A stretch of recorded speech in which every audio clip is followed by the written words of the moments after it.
Hello everyone, welcome to Naira study. अब आप सब कैसे हैं? आई होप कि आप सभी अच्छे होंगे और अपनी स्टडी को कंटिन्यू कर रहे होंगे। फ्रेंड्स, आज के वीडियो लेक्चर में आपका जो साइंस का सब्जेक्ट हो जाता है, इसके लघुत्तरीय प्रश्नों की सीरीज को कंप्लीट करेंगे। सो आप लोग वीडियो को बिल्कुल भी स्किप ना कीजिएगा और वीडियो को लास्ट तक जरूर देखिएगा। और अगर अभी तक आप लोगों ने चैनल को सब्सक्राइब नहीं किया है तो प्लीज सब्सक्राइब कर लें और बेल आइकन को भी जरूर प्रेस कर लें। तो चलते हैं, आज की सीरीज का फर्स्ट नंबर क्वेश्चन देख लेते हैं। जल में घुलनशील तथा वसा में घुलनशील विटामिन के दो उदाहरण लिखिए। तो जल में घुलनशील BC हो जाता है तथा वसा में घुलनशील ADE। और अगर इसे याद करना है ट्रिक से तो कैसे याद कर सकते हैं? जो जल में घुलनशील है यानी BC यानी कि बस, और बस क्या है, चल रही थी और जल में डूब गई यानी बस जल में डूब जाती है। तो क्या है? तो बस यानी BC ये जल में घुलनशील है। और ADE यानी KEDA आप ऐसे लिख सकते हो, कीड़ा, यानी कीड़ा किसमें है? तो वसा में घुलनशील हो जाता है। उसके बाद क्वेश्चन है, आपका क्वेश्चन था जल में घुलनशील तथा वसा में घुलनशील विटामिन के दो उदाहरण दीजिए। तो इनको देख लेते हैं। विटामिन के मुख्य स्रोत कौन कौन से हैं, इनको भी थोड़ा सा समझ लेते हैं, फिर आगे बढ़ते हैं, ठीक है ना। तो विटामिन के दो मुख्य स्रोत हैं। विटामिन अनाज, हरी सब्जियां, दालें, दूध, घी, पनीर, मांस, छिलकेदार फल, अंकुरित बीजों में प्रचुर मात्रा में पाए जाते हैं। क्वेश्चन की तरफ चलते हैं। क्वेश्चन है, जल प्रदूषण के मुख्य कारण लिखिए। कारखानों से निकलने वाला कचरा जो नदियों में बहा दिया जाता है। सेकंड नंबर पर हो जाता है, नदियों और तालाबों के पास धोए गए कपड़ों की गंदगी तथा साफ किए गए बर्तनों की गंदगी भी बहकर नदियों में पहुंच जाती है। वसा को कितने समूहों में बांटा गया है? वसा को 3 समूहों में बांटा गया है। संतृप्त वसा, असंतृप्त वसा और बहु असंतृप्त वसा। दिए गए समीकरण को पूरा कीजिए। CaCO3 + 2HCl arrow. अब इसको आपको कंप्लीट करना है तो यहाँ पे कंप्लीट कर लेते हैं। CaCO3 + 2HCl arrow CaCl2 + CO2 + H2O, ये आपका कंप्लीट हो जाता है। और इस तरह के क्वेश्चंस आपके एग्जाम में बनते हैं, यानी आप लोगों के लिए इंपॉर्टेंट हो जाते हैं। अम्ल और क्षार में अंतर बताइए।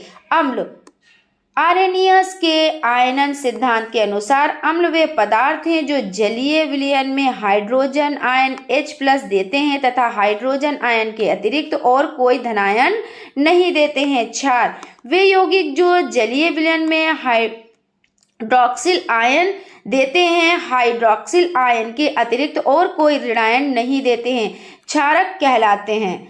लवण, धनायन प्राय धात्विक आयन और किसी अम्ल के ऋणायन जैसे Cl -Cl3 Cl4 आदि से बने यौगिक लवण कहलाते हैं। कुछ लवणों में धनायन धात्विक, यानी ये धनायन और ऋणायन यहाँ पे बात हो रही है। कुछ लवणों में धनायन धात्विक आयन होकर कुछ परमाणुओं का समूह होता है, जैसे NH4+ यानी धनायन आयन, K2SO4, NH4Cl, CuNH यानी NO3 का होल स्क्वायर आदि लवणों के उदाहरण हो जाते हैं। फसल चक्रण क्या है, यानी आप फसल चक्र से आप क्या समझते हैं, इसको समझ लेते हैं। देखिए, 2 बार का आया हुआ क्वेश्चन है, 2021 में भी आया हुआ है और 2019 में भी ये क्वेश्चन आया हुआ है, यानी कि आप लोगों के लिए इंपॉर्टेंट हो जाता है, ठीक है ना। फसल चक्रण अगर अपनी भाषा में समझा जाए तो इस तरह से भी आप लिख सकते हैं। उसके बाद किताबी भाषा को भी देख लेते हैं। फसल चक्रण क्या होता है? जैसे एक फसल के बाद दूसरी फसल को बोना, वो फसल चक्रण कहलाता है। अगर आप एक ही जैसी फसल को उगा देंगे तो क्या होता है, उसकी जो उर्वरा शक्ति होती है वो नष्ट हो जाती है। इसीलिए खेतों में क्या किया जाता है, एक फसल बोने के बाद दूसरी तरह की फसल बोई जाती है, प्लस कुछ टाइम के लिए खेत को खाली भी छोड़ा जाता है, ठीक है ना। अब समझ लेते हैं, किसी खेत में एक निश्चित समय में एक फसल के बाद दूसरी फसल लेने की क्रिया को, जिससे भूमि की उर्वरा शक्ति नष्ट ना होने पाए, फसल चक्रण कहलाता है।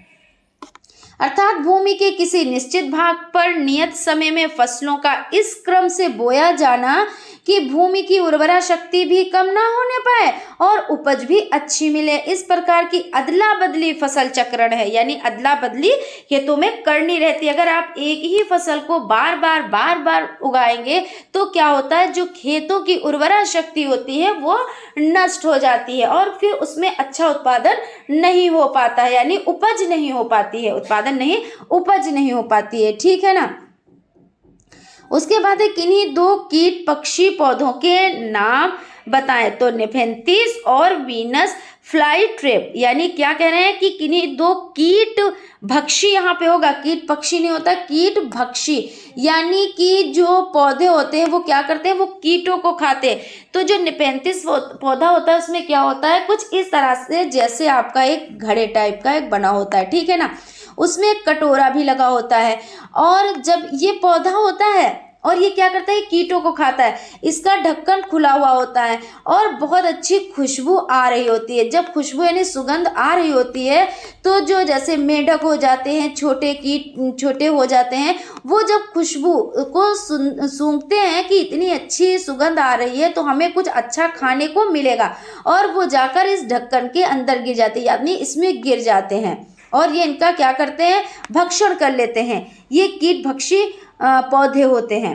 तो इस तरह से नेपेंथिस हो जाता है और वीनस फ्लाई ट्रिप हो जाता है। उसके बाद क्वेश्चन आपका हो जाता है, सामर्थ्य को परिभाषित करते हुए इसका सूत्र लिखिए। किसी कारक के कार्य करने की समय दर को उसकी सामर्थ्य अथवा शक्ति कहते हैं।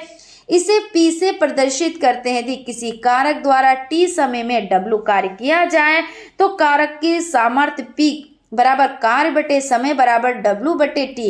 सामर्थ्य का मात्रक एमकेएस प्रणाली में सामर्थ्य का मात्रक वाट अथवा जूल सेकेंड है। कार्य तथा सामर्थ्य का संबंध, यदि कोई कारक T समय में W कार्य करता है तो किया गया कार्य कारक की सामर्थ्य प्लस समय अर्थात W बराबर P गुणे T हो जाता है। माइटोकॉन्ड्रिया को कोशिका ऊर्जा ग्रह क्यों कहा जाता है? कोशिका का पावर हाउस माइटोकॉन्ड्रिया को कहते हैं, जहां पर ग्लूकोज का विखंडन होता है और रासायनिक ऊर्जा उत्पन्न होती है। यही ऊर्जा हमारे शरीर की गतिविधियों का संचालन करती है और हमें शारीरिक बल प्रदान करती है। माइटोकॉन्ड्रिया में उत्पन्न ऊर्जा एटीपी अणुओं के रूप में संचित रहती है। भास्मिक ऑक्साइड किसे कहते हैं? धातुओं और ऑक्सीजन के संयोग से भास्मिक ऑक्साइड बनते हैं। 2Mg plus O2 arrow 2MgO, MgO plus H2O arrow MgOH का होल स्क्वायर, जो पानी में घुलकर क्षार बनाते हैं। फसल चक्र से क्या लाभ है, यानी क्या लाभ होता है? तो लाभ देख लेते हैं। फसलों का उत्पादन बढ़ जाता है, फसल रोग मुक्त होती है। प्राकृतिक आपदा से सुरक्षा के लिए क्या क्या उपाय करने चाहिए? तो प्राकृतिक आपदा से सुरक्षा के लिए उपाय, अधिक से अधिक वृक्षारोपण, वनों का संरक्षण, बड़े उद्योगों से निकलने वाली CO2 की मात्रा घटाना। आपदा प्रबंधन, आपदा प्रबंधन में निवारक और संरक्षी उपाय तैयारी तथा मानवों पर आपदा के प्रभाव को कम करने के लिए राहत कार्यों को व्यवस्था तथा आपदा प्रवण यानी प्रवण क्षेत्रों के सामाजिक आर्थिक पक्ष सम्मिलित किए जाते हैं। राज्य स्तर पर आपदा प्रबंधन, राज्य स्तर पर आपदा प्रबंधन निम्न प्रकार होता है। राज्य स्तर पर बचाव राहत और पुनर्वास विभाग, आपदा प्रबंधन विभाग। जनपद स्तर पर जिलाधीश कार्यालय, खंड या क्षेत्र स्तर पर क्षेत्र समिति कार्यालय, ग्राम स्तर पर गांव की आपदा प्रबंधन समिति। आपदा राहत कार्य, प्राकृतिक आपदाओं का सामना करने का उत्तरदायित्व राज्य सरकारों का होता है। केंद्रीय सरकार का कार्य मानवीय तथा वित्तीय सहायता प्रदान करना होता है। राज्य प्रशासन पर मुख्यमंत्री अथवा मुख्य सचिव राज्य स्तर की आपदा प्रबंधन समिति का अध्यक्ष होता है। वो समस्त राहत कार्यों का संचालन और प्रबंधन करता है। राहत आयुक्त बचाव, राहत व पुनर्वास कार्यों का प्रबंधक होता है। आपदा के समय वह राज्य स्तर की आपदा प्रबंधन समिति के आदेश व निर्देश के अनुरूप कार्य करता है। कुछ राज्यों में वित्त सचिव इस कार्य का संचालन करते हैं। आपदाओं का प्रबंधन राज्य आपातकालीन योजना और कोष बनाकर किया जाता है। ऐच्छिक एवं अनैच्छिक पेशी में अंतर स्पष्ट कीजिए। जिन पेशियों को हम अपनी इच्छा अनुसार गति करा सकते हैं ऐच्छिक पेशियां कहलाती हैं, जैसे हाथ पैर आदि हो जाते हैं। अनैच्छिक पेशियां जिन पेशियों को हम अपनी इच्छा अनुसार गति नहीं करा सकते अनैच्छिक पेशियां कहलाते हैं, जैसे मूत्रवाहिनियां, हृदय आदि।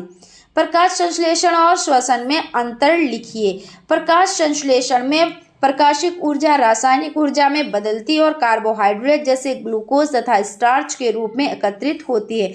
इन यौगिकों के टूटने तथा रासायनिक ऑक्सीकरण से पर्याप्त ऊर्जा निकलती है, जिसका उपयोग जीव करते हैं। दूसरे शब्दों में कह सकते हैं कि कार्बोहाइड्रेट के ऑक्सीकरण से ऊर्जा निकलती है तथा यह अभिक्रिया ऑक्सीजन अंदर लेने के दौरान होती है। इस प्रक्रिया में उत्पादित कार्बन डाइऑक्साइड सांस द्वारा बाहर छोड़ी जाती है। इस प्रक्रिया में जो यौगिक ऑक्सीकृत होते हैं उन्हें श्वसनीय पदार्थ कहते हैं। श्वसनीय पदार्थ से सारी ऊर्जा एक साथ नहीं निकलती है, बल्कि धीरे धीरे एक के बाद एक होने वाली रासायनिक अभिक्रियाओं द्वारा निकाली जाती है, जिन्हें श्वसन की अपचय अभिक्रिया कहते हैं। श्वसन के दौरान ऊर्जा उसी प्रकार प्राप्त है जैसा कि किसी भी ऑक्सीकरण अभिक्रिया से प्राप्त है। प्रकाश यानी श्वसन बने प्रकाश संश्लेषण के विपरीत समझा जाता है। प्रकाश संश्लेषण उपचय है और श्वसन उपचय। श्वसन की इस अभिक्रिया को नीचे दिया गया है। 6 यानी C6H12O6 plus 6O2 arrow 6CO2 plus 6H2O plus 283 यानी 283 Kj ये हो जाता है। उसके बाद यहाँ यही इसी में है आपका मनुष्य के शरीर में श्वसन के दौरान प्रमुख क्रियाओं को दिखाया गया है। पौधे प्रकाश और अंधेरे में संश्लेषण और श्वसन दोनों ही करते हैं, परंतु जिस दर से ये प्रक्रियाएं होती हैं प्रकाश की तीव्रता पर निर्भर करता है। ये दोनों प्रक्रियाएं शांत प्रकाश में एक दूसरे को संतुलित करती हैं। लवण किसे कहते हैं, कितने प्रकार का होता है? अम्लीय लवण का उदाहरण दीजिए। लवण धनायन प्राय धात्विक आयन और किसी अम्ल के ऋणायन जैसे Cl ऋणायन, NO3 ऋणायन, SO4 ऋणायन आदि से बने यौगिक लवण कहलाते हैं। कुछ लवणों में धनायन धात्विक आयन न होकर कुछ परमाणुओं का समूह होता है, जैसे NH4 प्लस यानी धनायन और K2SO4 NH4Cl Cu NO3 का होल स्क्वायर आदि लवणों के उदाहरण हैं। अम्लों के कुछ या समस्त हाइड्रोजन परमाणुओं को धात्विक आयन द्वारा विस्थापित करने से जो यौगिक बनते हैं उन्हें लवण कहते हैं, जैसे NaHSO4 Na2SO4 NH4 NO3 आदि। दूसरे शब्दों में जब किसी अम्ल विलयन को क्षारक विलयन के साथ मिलाते हैं तो जल के अतिरिक्त जो पदार्थ बनता है उसे लवण कहते हैं, जैसे HCl यानी अम्ल प्लस NaOH क्षारक एरो NaCl लवण प्लस H2O जल। लवणों का वर्गीकरण। लवणों को उनके गुणों के आधार पर निम्नलिखित वर्गों में वर्गीकृत किया जाता है। सामान्य लवण, अम्लीय लवण, क्षारकीय लवण, द्विलवण, मिश्रित लवण, संकर लवण हो जाते। अम्लीय लवण, ये लवण किसी अम्ल के कुछ प्रतिस्थापनीय हाइड्रोजन परमाणुओं के किसी धनायन द्वारा विस्थापन से बनते हैं, जैसे H2SO4 से NaHSO4, H2CO3 से NaHCO3, H3PO4 से NaH2PO4 और Na2HPO4 आदि हो जाते हैं। इन लवणों में विस्थापित हाइड्रोजन शेष रहती है। ये लवण जल में दो प्रकार के धनायन देते हैं, जिनमें एक हाइड्रोजन आयन और दूसरा कोई और धनायन होता है, जैसे NaHSO4 Na प्लस यानी ये धनायन है प्लस H धनायन प्लस SO4 2 ऋणायन, NaH2PO4 Na धनायन प्लस 2H धनायन प्लस PO4 3 ऋणायन, NaHCO3 Na प्लस Na धनायन प्लस H धनायन प्लस CO3 टू ऋणायन हो जाता है। इस तरह से ये हो जाता है। इन लवणों को जलीय विलयन हाइड्रोजन आयनों की उपस्थिति के कारण अम्लीय होता है। भोजन के प्रमुख पोषक तत्व कौन कौन से हैं? भोजन से हमें ऊर्जा प्राप्त होती है जिससे हम विभिन्न कार्यों को करते हैं। भोजन के विभिन्न तत्वों से हमारे शरीर को पोषण, निर्माण, वृद्धि और रोगों से सुरक्षा होती है। भोजन के प्रमुख पोषक तत्व, प्रमुख घटक। भोजन में उपस्थित अवयवों के आधार पर भोज्य पदार्थों को निम्नलिखित वर्गों में बांटा जा सकता है। कार्बोहाइड्रेट, ये मुख्यतः ऊर्जा देते हैं। कार्बोहाइड्रेट्स में कार्बन, हाइड्रोजन तथा ऑक्सीजन आदि तत्व विद्यमान होते हैं। सभी मीठे पदार्थों जैसे मीठे फल, गन्ना, चावल, आलू आदि में कार्बोहाइड्रेट होता है। ये दो प्रकार के होते हैं, सरल कार्बोहाइड्रेट और जटिल कार्बोहाइड्रेट।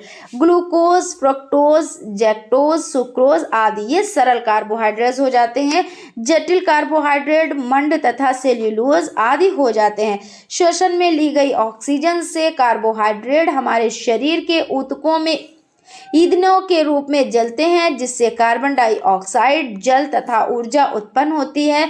इसी ऊर्जा का उपयोग हम अपने दैनिक कार्यों को करने में करते हैं। ये ऊर्जा शर्करा तथा मंड आदि के अणुओं में बंधी होती है जो धीरे धीरे कई चरणों से मुक्त होती है। प्रोटीन मुख्यतः शरीर यानी शारीरिक वृद्धि में सहायक है। प्रोटीन के यौगिक मुख्यतः कार्बन, हाइड्रोजन, ऑक्सीजन तथा नाइट्रोजन आदि तत्वों से मिलकर बनते हैं। ये तत्व मिलकर शरीर के अंगों को खाने वाले ऊतकों का निर्माण करते हैं। ऊतकों में विभिन्न प्रकार की प्रोटीन शरीर निर्माण में सहायक होती है। स्रोत के आधार पर प्रोटीन दो प्रकार की होती है। जंतु प्रोटीन दूध, मांस, मछली, अंडा आदि से प्राप्त होती है। वनस्पति प्रोटीन दालें, सेम, सोयाबीन, फलियां तथा गिरीदार फल से प्राप्त प्रोटीन। 1 ग्राम प्रोटीन के जारण से लगभग 4.3 कैलोरी ऊर्जा प्राप्त होती है। विटामिन, ये ऐसे कार्बनिक यौगिक है जिनकी भोजन में अल्प मात्रा ही प्राप्त होती है। ये शरीर की वृद्धि तथा क्रियाओं के लिए आवश्यक हैं। ये ऊर्जा प्रदान नहीं करते। इनकी उपस्थिति शरीर को स्वस्थ तथा बीमारियों से दूर रखती है। तो इस तरह से यह आपका सेशन कंप्लीट हो जाता। आई होप आप लोगों को सेशन अच्छा लगा होगा। अगर सेशन अच्छा लगा तो प्लीज़ आप लोग लाइक ज़रूर करें और अगर अभी तक आप लोगों ने चैनल को सब्सक्राइब नहीं किया तो प्लीज़ सब्सक्राइब कर लें जिससे कोई भी नोटिफिकेशन हो वो आप तक पहुंच सके। और फ्रेंड्स, पिछले वीडियोस आपको देखने के लिए तो प्लेलिस्ट में जाना रहता है क्योंकि आप लोगों ने देखिए हम लोग कंप्लीट कर चुके हैं जो आपके बहुविकल्पीय टाइप क्वेश्चंस हो जाते हैं, अति लघु उत्तरीय टाइप क्वेश्चंस हो जाते हैं, अन्य सब्जेक्ट भी उनको भी कंप्लीट किया है। तो अगर आप लोगों ने पहले सब्सक्राइब नहीं किया था, अब सब्सक्राइब किया है या पहली बार आप लोग चैनल पर आए हैं हमारे चैनल पर, तो आप लोग प्लेलिस्ट में जाकर उन सीरीज़ को देख सकते हैं जिनको बड़ी ही बारीकी से बताया गया है क्योंकि जो सीरीज़ है उसमें बहुत ज़्यादा करेक्शन करना है। उन सब करेक्शंस को करके बहुत अच्छे से चीज़ों को बताया गया है। ठीक है ना फ्रेंड्स, तो मिलते हैं नेक्स्ट क्लास में। तब तक आप लोग अपना ख्याल रखें और इस स्टडी को कंटिन्यू करें। Thank you.